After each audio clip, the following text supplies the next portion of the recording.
Daughter's friend showed up crying with boxes. One look inside and I knew everything. So, my daughter Tina has had this best friend Maya since she was 9. They were practically attached at the hip.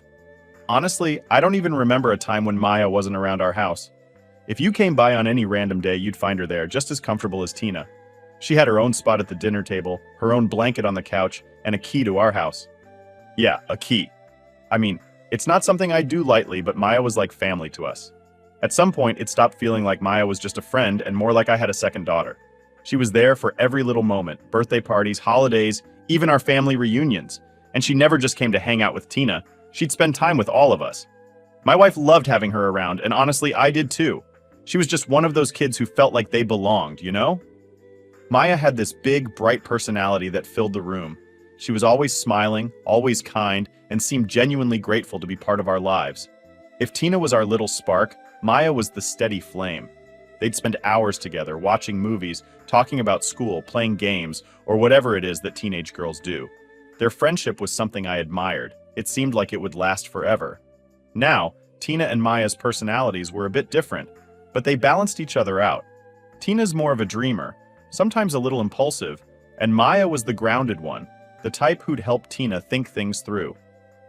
I'd always figured that Maya was a great influence on Tina because, honestly, I could see that my daughter sometimes got lost in her head. Maya was the friend who'd pull her back down to earth, keeping her level-headed. In fact, there were times when Maya would come over to the house even if Tina wasn't around. I'd come home from work, walk in, and there she'd be, chatting with my wife or hanging out with my younger son. At first, I thought it was a little strange, but Maya just fit in so well with all of us. She'd sit there at the kitchen counter, helping with dinner, or even doing her homework while we all went about our evening routine. I don't think any of us ever questioned it. We just accepted it. I mean, what kind of family wouldn't want a kid like her around? As the years went by, it became clear that Maya wasn't just Tina's friend. She was a big part of our family. And we treated her like it. She joined us on every family trip, even the family reunions. I remember one time at a reunion, Maya and Tina were playing some silly game with my younger nieces and nephews, and my mom, Tina's grandma, called Maya her other granddaughter. It was just that natural, like she'd always been part of our family tree. It wasn't only us who saw it this way either. Maya's parents were lovely people, don't get me wrong, but they were always busy. They traveled a lot for work and weren't home much. From what I gathered, they weren't super close to Maya in the way we were with her. I think they liked knowing she had a second family she could rely on. Whenever I'd see them, they'd thank us for taking such good care of Maya and for treating her like one of our own. They were genuinely grateful, and I was happy to do it. Now, if there's one thing you should know about me, it's that I don't throw the word family around lightly. But Maya, she earned it. She was around for some tough times too. When my wife had surgery a few years back, Maya was right there helping us out. She'd bring over dinner, help clean up, even took care of the dog for a while. She didn't have to, but she did it because she cared. And it meant the world to us. Then there were the little moments that showed just how close they were. Tina once got really sick, like a bad flu that had her out for days. Maya stayed over for 2 nights just to keep her company, missing school just to make sure her best friend was okay. That's the kind of friend Maya was. She'd sacrifice her time, her own plans, just to be there for Tina and for us. Looking back, maybe I took it all for granted. I mean, I just assumed that friendship would always be there, strong and solid. Tina and Maya used to talk about their future, making plans as if nothing could ever get in the way. They'd dream about going to the same college, maybe even moving to the same city one day. It was a given that they'd always be part of each other's lives. There's something funny about how you can get used to things, and maybe I got too comfortable. I don't think I ever imagined that anything could come between them. As far as I was concerned, Maya was family, and family is supposed to stick together, right? So here's the thing. I didn't see the cracks forming, but now, in hindsight, I wonder if there were small signs. I wonder if there was something more I could have done or noticed. I thought Tina and Maya's bond was unbreakable, that they'd be those lifelong friends you read about. But life has a way of throwing things at you. Things you don't expect. Things you don't want to believe. If I'd known what was coming, maybe I'd have done something different. Maybe I'd have had a conversation with Tina about loyalty, about values. But back then, there was no way I could have known any of this was going to happen. So for those years, Maya was part of us, and we were her second family. I believed in her, trusted her, and I had no reason not to. She'd been there through thick and thin, always a stable presence. I never thought anything could shake that. So, a few months ago, Maya started dating this guy. We'll call him Jake. At first it seemed pretty typical. She was excited, telling Tina all about him, sharing the little details you'd expect. I remember Tina seemed happy for her, even teasing her about finally getting a boyfriend. It was the usual best friend stuff, you know? No one thought much of it. Now, I'm not one to jump to conclusions or try to read too much into teenage relationships, but there was something about Jake that gave me pause. Maybe it was because I'd gotten so used to Maya just being part of our family, and suddenly she was bringing someone else around, someone who didn't quite fit. I tried not to overthink it though, because Maya was young, and I figured she was just going through that phase. We all do it, right? Where you get swept up in that first serious relationship and want everyone to meet them and like them. At first, Jake only came over once or twice. He seemed polite enough, shaking my hand, making eye contact, all that good stuff. And sure, he was friendly enough, but there was just something about him that felt off to me. I don't know if it was because I was so used to Maya being this open, bubbly person, and Jake felt like this closed book. He'd answer questions, but there wasn't much personality there. Still, I didn't say anything. I figured I didn't know him well enough to judge. But then, a few weeks into their relationship, Jake started coming around more often. He was over at our place so much that I'd bump into him in the kitchen or the living room. And I'll be honest, I wasn't exactly thrilled. I guess part of me was protective of Maya, even though I had no real reason to be. She was a smart girl, had a good head on her shoulders, and it wasn't my place to meddle. Still, I couldn't shake the feeling that something was off. And it wasn't just about Jake, it was also about Tina. I noticed this shift in her, like she'd suddenly become hyper-aware every time he was around. She'd glance his way a little too often, and sometimes I'd catch her staring, almost like she was lost in thought. I thought, okay, maybe she has a bit of a crush. I mean, they're teenagers. It's not the most shocking thing in the world. She was probably just curious about him since he was Maya's boyfriend, and that's normal, right? I brushed it off. But then, these little things started piling up. I'd be sitting in the living room watching TV, and I'd notice Tina practically hovering whenever Jake was around. At one point, she even changed her clothes before coming downstairs, which she'd never done before. That was when I started feeling uneasy, though I still wasn't ready to jump to conclusions. One evening, Maya, Jake, and Tina were all hanging out in the backyard, laughing and talking. I glanced out the window, and something about the way Tina looked at Jake stuck with me. It wasn't the look of someone who's just casually curious. It was that look that teenagers get when they're infatuated. She was smiling, but it was this smile that had a bit too much to it. And Jake? He didn't seem to notice, or maybe he didn't care. He kept talking to Maya, not a clue on his face. It was one of those moments where I felt like a bystander, just observing something that didn't quite sit right. I didn't want to interfere because at this point, there was nothing concrete, just a weird vibe. But the vibe was strong enough that I started keeping an eye on things a bit more closely. I mean, I didn't think Tina would cross any lines. She'd never shown me anything that would make me think otherwise. But teenage feelings can be complicated, and sometimes good kids do things that surprise you. After that night, I started seeing little things that maybe wouldn't seem like much on their own. Tina would find excuses to be around Maya and Jake when they were at our place. Even if she didn't have a reason to be in the same room, she'd just sort of be there. And when Jake spoke, I'd catch her listening a bit too intently, like she was hanging on to every word. It wasn't blatant or anything that anyone else would pick up on, but I'm her dad, so maybe I was just tuned in a bit more. I'll admit it bugged me. I didn't want to see my daughter falling for her best friend's boyfriend. That's a line you just don't cross. But at the same time, I couldn't exactly sit her down and say, "Hey, quit staring at Maya's boyfriend." She wasn't doing anything wrong, at least not technically. So I just kept watching, hoping this crush would fizzle out on its own. One night, Jake was over again, and he and Maya were sitting on the couch watching a movie. Tina was sitting on the armchair, and I could tell her attention was more on Jake than on whatever was happening on the screen. She kept glancing his way, almost like she was trying to make sense of him. I remember thinking, this isn't good. I started debating whether I should say something to her, maybe just pull her aside and remind her that some boundaries aren't meant to be crossed, even if they feel harmless. But then I thought, maybe I'm overthinking this. I mean, kids have crushes all the time, and most of them don't mean anything. They just come and go, and in the grand scheme of things, they're not a big deal. Still, I couldn't shake the feeling that something here was different. Tina's interest in Jake didn't feel like a passing phase. It felt more intentional. And that was what worried me. Looking back, maybe I should have trusted my gut and had that talk with her right then. maybe it would have made a difference. But hindsight's 20/20ths, and at the time, I just kept telling myself it was a harmless crush. I figured she'd get over it. Jake would just be a temporary distraction and things would go back to normal. So I let it be. I told myself it was just teenage curiosity and that Tina knew better. After all, she had grown up with Maya as her best friend. She knew what loyalty looked like. I believed that no matter what was going on in her head, she'd never actually let it get out of hand. Funny how things you convince yourself of can sometimes be so far from reality.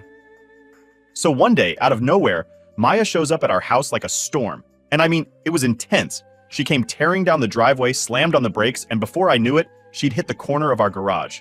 I remember hearing this loud bang from inside, and my first thought was, what in the world is happening? I didn't even know it was Maya at first. I just heard this loud crunch and figured someone had a bad day on the road. I rushed outside, and there she was, just standing next to her car, looking like she'd been through hell and back. Her face was pale, her hands were shaking, and her eyes were red like she'd been crying for hours. She looked like she could barely hold herself together. The part that really got me, though, was the car itself. Her back seat was packed with boxes, and when I looked closer, I noticed they were full of Tina's things. Things from years ago. Stuff I hadn't seen in ages. Now I didn't know what was going on yet, but I could tell this was serious. Maya's the kind of person who keeps it together, and I'd never seen her look like that. She was a wreck, and whatever happened, it was bad enough that she'd decided to bring over boxes of Tina's old things and leave them here, as if she was done. I walked up to her, trying to keep my voice calm, and asked, "Maya, what's going on? Are you okay?" She just shook her head, didn't say a word, and for a second I thought she might just collapse right there. I took her by the shoulders and guided her inside. She didn't resist, didn't say anything, just followed me, dragging herself along like every step took all the energy she had left. Once we were in the kitchen, I sat her down and made her a cup of tea. I didn't want to push her to talk. I could see she needed a minute. She just sat there, staring at the table, not touching her tea, her hands still trembling. I kept glancing at her, waiting for her to say something, anything. The whole time I was racking my brain trying to figure out what could have happened between her and Tina. They'd been like sisters for so long, and now Maya looked like she'd just lost a part of herself. After a few minutes, she finally looked up at me. Her voice was barely a whisper when she asked, "Did you know?" I had no idea what she was talking about, so I just looked at her, confused. She took a deep breath and then, slowly, she started telling me everything. Apparently, she'd found out that Tina had been hooking up with Jake, her boyfriend, the guy she'd trusted. She told me she found out by accident, a voicemail that Tina left on Jake's phone. Tina, my own daughter, had left a voicemail for Jake, not realizing Maya would hear it. I felt a chill go down my spine just hearing it. Maya's face was twisted with pain as she explained, and I could see how much it was taking out of her to tell me this. At that moment, I didn't know what to say. I was too stunned to even process it. Tina, my daughter, who I thought knew better than to hurt her best friend, had been sneaking around with the guy Maya cared about. It felt like a punch to the gut, and I could only imagine how Maya was feeling, having to confront this betrayal from both her boyfriend and her best friend. Maya was holding herself together as best as she could, but she was barely hanging on. I reached out, put my hand on hers, and tried to offer some kind of comfort, but I could tell she was shattered. She told me she'd found out the day before, that she hadn't been able to sleep, that she'd been going over and over it in her mind, trying to make sense of how this could have happened. It was a mess, and it was so much worse than I'd ever imagined. I kept thinking back to those moments I'd noticed Tina acting strange around Jake, all the little signs I'd ignored or brushed off as teenage crushes. I felt sick with guilt, like I should have seen this coming and somehow stopped it. Maya went on to say that she'd tried to talk to Jake about it, tried to get him to explain himself, but he didn't have much to say. He'd barely apologized, just brushed it off as a mistake, and told her not to make a big deal out of it. Maya told me that hearing that from him hurt almost as much as finding out about the affair. It was like he didn't even care, didn't see how deeply he'd hurt her. And as for Tina, well, Maya hadn't spoken to her yet. She couldn't bring herself to face her. By this point, I could tell Maya had said all she could, and she was just sitting there, looking drained, like she had nothing left in her. I helped her carry the boxes from her car into our garage, and she left, barely saying a word. After she drove off, I stood there in the garage, staring at those boxes. It felt surreal seeing all these little things that belonged to Tina from when she and Maya were kids. Old toys, trinkets, photos, little mementos they'd collected over the years. I remembered Maya bringing over that stuffed bear for one of Tina's birthdays, and now here it was, tossed into a box, like it was just some meaningless item. It was like Maya was trying to erase every memory they'd made together, and honestly, I couldn't blame her. I stayed in that garage for a long time, thinking. I didn't know what to feel. Anger, disappointment, sadness. It was all there, tangled up in one big mess. I couldn't shake the image of Maya's face, how devastated she'd looked. She wasn't just losing a boyfriend, she was losing a best friend, someone she'd grown up with, someone she trusted. And knowing that my daughter was the cause of that pain, it was hard to stomach. When I finally walked back into the house, my wife could tell something was wrong, but I couldn't bring myself to explain just yet. I needed time to wrap my head around what I'd just heard. I needed to figure out how I was going to confront Tina and what I was even going to say. Because whatever had happened, I knew one thing for sure. Things were never going to be the same. I had no idea how I was going to confront Tina. I felt like my head was spinning just thinking about it. How do you even bring something like this up? I spent the whole night going over what Maya had told me, piecing together the little things I'd noticed but brushed off. The glances, the way Tina acted whenever Jake was around, it all came rushing back, clear as day now. I felt sick thinking about it, knowing I'd ignored my gut when it was practically screaming at me. The next evening, when Tina got home, I knew it was time. She walked in, all smiles, acting like nothing was wrong. I could feel this heavy pit in my stomach. I didn't want to believe my own daughter could do something like this to her best friend. It was like there were two sides of me clashing. The father who'd always been proud of his kid, and the guy who'd just heard something he couldn't ignore. I told her we needed to talk, and she just looked at me, a little confused, maybe even nervous. She sat down across from me in the kitchen, and for a second I felt like I was about to have one of those regular dad talks about school or curfew. But this wasn't anything like that, so I just came out with it. I said, "Tina, I need to know what's going on with you and Jake." For a second she froze. Her smile faded, and there was this flicker in her eyes, something like fear or guilt. It was quick, but I caught it. She tried to brush it off, playing innocent. "What do you mean, Dad?" she asked, sounding all casual, like she didn't have a clue what I was talking about, but I wasn't having it. I told her I'd spoken to Maya, that Maya had come over in tears, telling me everything she'd found out. Tina's face went pale, and I could see her confidence slipping. She looked down at the table, avoiding my eyes, and I could tell she was piecing together how much I knew. After a moment of silence, she muttered, "I didn't mean for it to happen." I remember feeling my chest tighten. She didn't deny it. She didn't try to defend herself. She just sat there, looking almost defeated. I couldn't believe it. My own daughter, who I'd raised to be kind and respectful, had betrayed her best friend. And now she was sitting in front of me, not even denying it. "Do you have any idea what you did to Maya?" I asked, trying to keep my voice steady. I didn't want to yell. I wanted her to understand the gravity of what she'd done. "She trusted you. You were like sisters." She finally looked up, and there were tears in her eyes. "I know, Dad. I know I messed up, but I love him." Her voice cracked on the last word, and I could feel my patience slipping away. I was stunned. "Love him? Tina, you think that makes this okay? You think saying you love him justifies hurting Maya like this?" She looked at me with this desperate, pleading expression, like she was hoping I'd somehow understand. But I couldn't. I didn't. "I didn't plan for this to happen," she whispered. We got close, and it happened. I couldn't help it." I could barely contain my frustration. "Couldn't help it? Tina, you made a choice. Every time you met him, every time you texted him behind Maya's back, you chose to keep doing it. That wasn't an accident." She started to cry, and for a second, I almost felt bad. Almost. But then I thought about Maya. How she'd been there for Tina through everything. How she'd come to me completely shattered. I couldn't let myself feel sorry for Tina right now. "What happens now then?" I asked her, trying to get her to see the consequences of all this. "Are you just going to stay with him? Keep acting like what you did doesn't matter?" Tina looked down again, her hands clenched on the table. She wiped her eyes and finally said, "I don't know. I feel like if I leave him, then everything I did was for nothing. I've already hurt Maya. It's too late to fix that. But if I don't stay with him, then I ruin 2 relationships for no reason."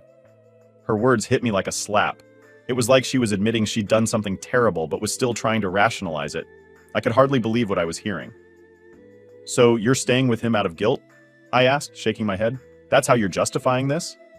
She didn't answer, just sat there in silence, and I could feel this wave of disappointment wash over me. I'd expected her to show some real remorse, some understanding of what she'd done. But instead, it was like she was trying to reason it away, like staying with Jake somehow made it less wrong. "Tina, you can't just move on like nothing happened," I told her. Maya was your best friend.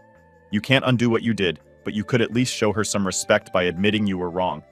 This whole thing, it's selfish, and it's cruel. She started crying harder, covering her face with her hands. But I wasn't in a place to comfort her. I couldn't just brush this under the rug and act like everything would be fine. Seeing her like this, seeing how she'd justified everything to herself, made me realize just how far she'd strayed from the person I thought she was. After a long silence, I finally said, "You need to make things right with Maya. I don't care how hard it is or how awkward it might be. You owe her an apology at the very least. She deserves that much." Tina nodded, but it was a weak nod, like she was only agreeing because she knew I wouldn't let it go. I felt drained, disappointed, and honestly, heartbroken. This wasn't the kid I'd raised, the girl I'd spent all these years being proud of. I didn't know who she was right now, but I knew that I couldn't look at her the same way anymore. I stood up, feeling this heavy weight in my chest, and told her, "I hope you think long and hard about this, Tina, because I don't know if Maya will ever forgive you. And honestly, I don't know if I can either." With that, I walked out, leaving her sitting alone in the kitchen. The silence in the house was deafening, and I could feel this ache deep in my chest. I'd never imagined I'd be so disappointed in my own child that she'd turn into someone I didn't even recognize. As I went upstairs, I couldn't shake the thought that maybe I'd missed something along the way, something that could have stopped all this from happening. But it was too late for that now. A few months had passed since everything went down with Tina and Maya, but things hadn't exactly gone back to normal. Our family was still shaken up from the whole mess, and honestly, I was still struggling to look at Tina the same way. She was my kid, and I loved her, but this situation was like a dark cloud hanging over us. Around that time, we were getting ready for a big family vacation. We'd planned it months in advance, a trip to a beach resort where we could all unwind, relax, and just enjoy some time together. I'd been looking forward to this trip for a long time. My wife and I had saved up, booked a nice place, and arranged everything so that the whole family could have a great time. And by whole family, I mean everyone but Tina's boyfriend, Jake. I knew this decision would stir things up, but I didn't care. I couldn't stand the idea of being around that guy, acting like he hadn't played a part in tearing our family apart. My other kids were bringing their partners, and normally I'd have been fine with that, but this wasn't a normal situation.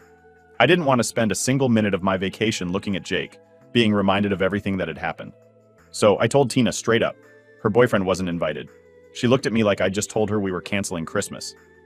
At first, she seemed stunned, like she couldn't believe what I was saying. Then slowly, her expression shifted from shock to anger. "What? Are you serious, Dad?" she asked, her voice already shaking with frustration. "You're really not going to let him come?" I looked her straight in the eyes and said, "Yes, I'm serious. I don't want him there, Tina. I want this to be a peaceful trip, and having him around isn't going to make that happen." She stared at me, probably waiting for me to back down, but I held my ground. I could see the frustration building up in her, and I knew this was going to be a fight.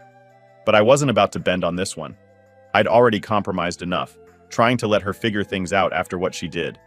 But this trip was supposed to be a chance to reconnect as a family, and I wasn't going to ruin it just to make her feel comfortable. "You're punishing me," she said, her voice getting louder. "This is ridiculous. When are you going to forgive me, Dad? It's been months. When are you going to stop holding this over my head?" I took a deep breath, trying to keep calm, but her words stung. I told her, "Tina, this isn't just about punishment, this is about choices. You made your choice to be with him. I'm making mine by not inviting him on this trip. It would be one thing if you'd made a mistake and tried to make things right, but you're still with him. That shows me you don't even feel sorry for what happened." She was fuming at this point, pacing back and forth, her hands clenched into fists. "You're acting like I don't care. But I do, Dad. I messed up, okay? But I can't just stop seeing him. I can't pretend he doesn't matter to me." I felt a mixture of frustration and disappointment boiling up. "Tina, you can be with him if that's what you want, but don't expect me to welcome him with open arms. This trip is for our family, and I don't want him there." She started crying, which only made me feel worse, but I couldn't let myself cave. "When are you going to let this go?" she asked, her voice breaking. "When are you going to stop treating me like the bad guy?" I shook my head, feeling more exhausted than ever. "Tina, you made a choice that hurt a lot of people, especially Maya, and now you're choosing to stay with him, even after everything that happened. I'm not saying you're a bad person, but you have to understand that your actions have consequences. This is one of them." She looked at me with this mix of anger and hurt, and for a second, I almost felt like I was looking at a stranger. I didn't recognize this version of my daughter, this person who couldn't see beyond her own feelings. But everyone else gets to bring their partners, she argued, her voice sounding more desperate now. Why am I the only one who doesn't get to bring someone? Because none of them did what you did, Tina, I replied, my voice calm but firm. You can't just pretend like this didn't happen. Actions have consequences, and this is one of them. She stormed out of the room, slamming the door behind her, and I was left sitting there, feeling drained. I hated how things had come to this, how our once close relationship had turned into this tense, uncomfortable mess. I wanted to forgive her, to move past this, but every time I tried, I'd think about Maya's face that day she came over, broken and lost. I'd think about how my daughter was the reason for that pain, and it was like a wall went up between us. The days leading up to the trip were tense, to say the least. Tina barely spoke to me, and when she did, it was short and cold. I could tell she was still holding out hope that I'd change my mind. But I wasn't about to budge. This was a line I couldn't cross, no matter how much it hurt. On the day we left, Tina was sulking, sitting in the back of the car with her arms crossed, her eyes fixed out the window. My other kids were chatting, excited about the trip, but Tina sat there in silence, like she was in her own world. Part of me wanted to say something to try and fix things, but I knew there was nothing I could say that would change how she felt. She was angry, and honestly, I understood why, but that didn't mean I was going to let her walk all over me just because she didn't like my decision. When we got to the resort, Tina kept to herself for most of the trip, only joining us for meals and the occasional family activity. She'd show up, put on a polite smile, and then slip back into that cold, distant attitude. It hurt seeing her like that, knowing our relationship had been so damaged. But I still felt like I'd made the right call. I wasn't about to let one bad decision wreck this trip for everyone. In the end, the vacation was nice, but there was always that tension lingering in the background. Every time I looked at Tina, I could feel it, this unspoken frustration between us. I knew things wouldn't go back to normal anytime soon, but I hoped that maybe, just maybe, she'd come to understand why I'd done what I did. I wasn't trying to punish her. I was trying to set a boundary, to show her that actions have consequences, even if they're uncomfortable. After the vacation, the tension between Tina and me didn't go away. It just got worse. She barely spoke to me, and when she did, it was short, almost cold. My wife, trying to play peacemaker, finally sat me down and told me, "You need to talk to her. This can't go on." I knew she was right, so the next day I waited until Tina got home and asked her if we could talk. She looked annoyed, but she sat down, arms crossed, clearly ready to defend herself. "Look, Tina," I started, "I don't want this to keep going on like this. You're my daughter, and I hate feeling like there's this huge wall between us." She scoffed, rolling her eyes. "You built that wall, Dad. You act like I'm the only one holding a grudge, but you're the one still punishing me." Her words stung, but I kept my tone calm. "This isn't about punishment. You hurt someone you were close to, someone who trusted you, and then you stayed with him like it didn't matter. It's hard for me to just look past that." She looked away, clearly frustrated. "I know I messed up, but I care about him, Dad. I'm not with him to hurt Maya. I'm with him because I actually like him." I took a deep breath. "I get that. But you have to understand, from my perspective, it feels like you chose him over a friendship you had for years. You can't just pretend this didn't happen." Tina hesitated, then said, "I tried reaching out to Maya after it happened, tried to apologize, but she doesn't want anything to do with me. And that's her right. But it hurts. And Jake? He's the only thing that makes it hurt a little less." Hearing her say that threw me off. I'd always seen her staying with Jake as selfish, but maybe it was more complicated than that. Maybe she was just trying to hold on to something that made the fallout easier to handle. It didn't make it okay, but it made me understand her side a little better. "I get that this has been hard for you too," I said finally, "but you have to accept that Maya may never forgive you. I want to be here for you, but I need to feel like you're learning from this." She nodded slowly, her expression softening a bit. It wasn't a fix, but it was a start. For the first time in months, I felt like we might actually find a way through this mess. "Thanks, Dad," she said quietly before heading upstairs. It was just a small gesture, but it gave me a sliver of hope. We still had a long way to go, but I was willing to try if she was. Update. A few weeks after our talk, things were finally starting to feel a bit more normal. Tina wasn't back to her old self, and we weren't magically close again, but at least we were talking. I could see she was making an effort, and so was I. It felt like we'd both accepted that it'd take time to really move forward. Then, one night, she came home looking completely shattered. I could tell she'd been crying. Her eyes were red, makeup smudged, and she just looked defeated.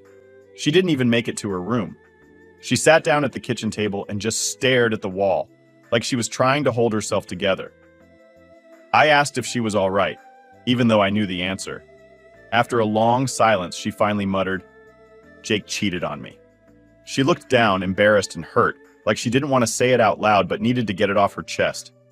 Hearing it hit me harder than I expected. I felt angry for her, disappointed, and honestly a bit speechless. All I could think was, of course he did. I wanted to say something comforting, but nothing really felt right. She started talking, her voice shaky.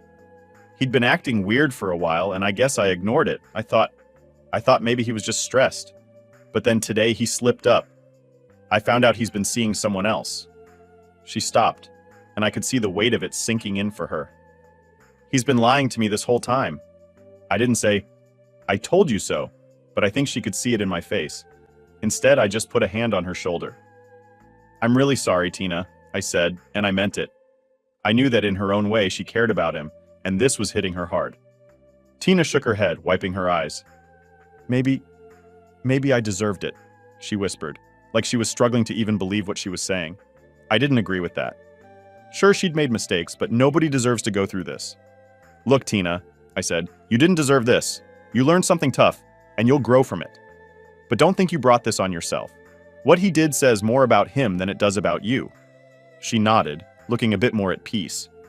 It wasn't an easy lesson, but maybe, just maybe, it was one she needed.